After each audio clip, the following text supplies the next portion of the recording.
Once upon a time, in a kingdom in India, the finest of the royal horses was taken down to the river to be bathed. The grooms took him to the same shallow pool where they always washed him. However, just before they arrived, a filthy, dirty horse had been washed in the same spot. He had been caught in the countryside and had never had a good bath in all his life. The fine royal horse sniffed the air. He knew right away that some filthy, wild horse had bathed there and fouled the water.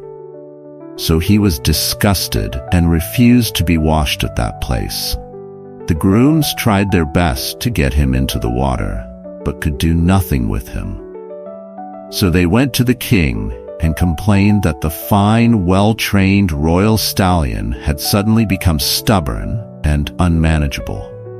It just so happened that the king had an intelligent minister who was known for his understanding of animals.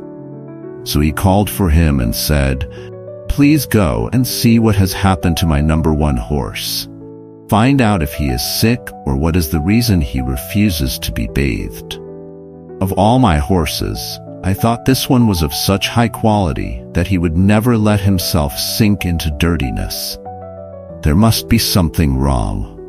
The minister went down to the riverside bathing pool immediately. He found that the stately horse was not sick, but in perfect health. He noticed also that he was deliberately breathing as little as possible. So he sniffed the air and smelled a slight foul odor. Investigating further, he found that it came from the unclean water in the bathing pool. So he figured out that another very dirty horse must have been washed there, and that the king's horse was too fond of cleanliness to bathe in dirty water. The minister asked the horse grooms, "Has any other horse been bathed at this spot today?" "Yes," they replied. "Before we arrived, a dirty wild horse was bathed here." The minister told them, "My dear grooms, this is a fine royal horse who loves cleanliness. He does not wish to bathe in dirty water. So the thing to do is to take him up river, where the water is fresh and clean, and wash him there."